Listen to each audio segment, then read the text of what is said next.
There's a song, you can't always get what you want. But are we getting everything we don't want? As I ponder after watching An Evening with Quentin Crisp, he was saying how, this was 1980, how he spanned the times of the 30s, 40s, 50s, 60s. He was single, a bachelor, so he could observe the world. And he came out with his observations, and they're extremely amazing. And they're applicable. He was called a gay person, but he wasn't really. He was the kind of man who wanted to be a woman, effeminate. But he also said that effeminate men like to, the ones of his kind, he was one of a kind, basically. He was not like all the TRAN that you see anywhere. He was actually a genius. But he was also very simple, and he believed, he pared down his life, and he's saying, why is everybody unhappy? He looks around, and he notices the difference between Americans and the English. That's what his forte is to compare the difference between the English and Americans, but also the unhappy from the happy.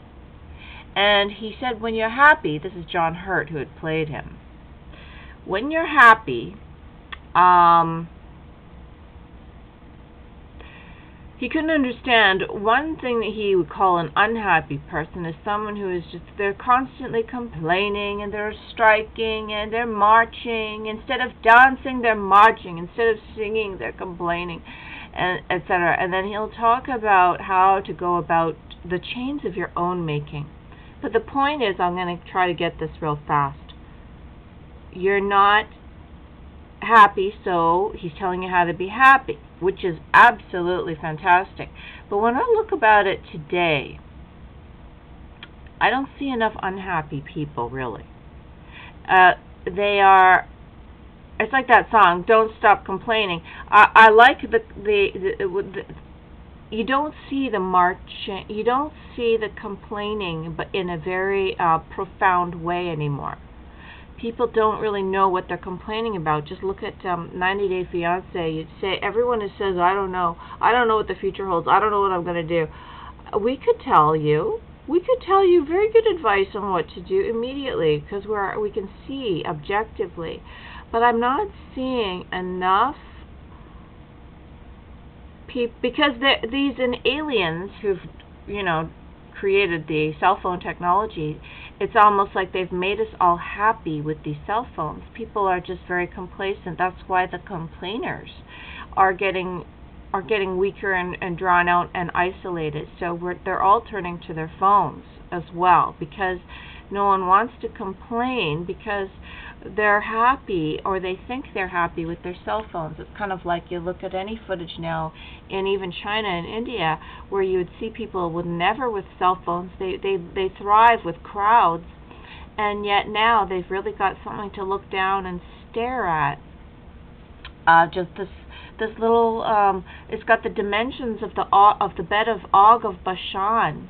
I think it's like 6 by 9 or 6 by 10 dimensions, or 6 by 13, I would say is the ratio. Anyways, it's very, very strange. But I'm trying to peel away now. What is it that these aliens are offering? What is it that they are doing, and are they the ultimate enabler? Try to understand what enablers do and get out of it. This will help you regardless if you're in if you know narcissists or any other type of addiction, addictive relationship. It seems as though anyone who's talked about alien abductions, like David Jacobs or Cyrus Parsa, who both believe we are actually being invaded and turned into aliens so that they can live inside of us as possessions, what's the difference? Are they making use of our addictive endorphins or the endocrine system, or are they also addicted? Is their neurology so advanced that they are never addicted to anything? So what is it then? Because they're not superior beings, because they have no sense of humor or irony or things like that. And I was a little worried that the Asians did not have a sense of humor, but they do. Just look at Stephen Yan, the cook, and they have a wonderful sense of humor, but that humor can be taken away. If your humors are taken away, study the 5 humors: phlegmatic, sanguine, melancholy, and then there's 2 more. These are all weapons in the human warfare against inhuman, whatever it is.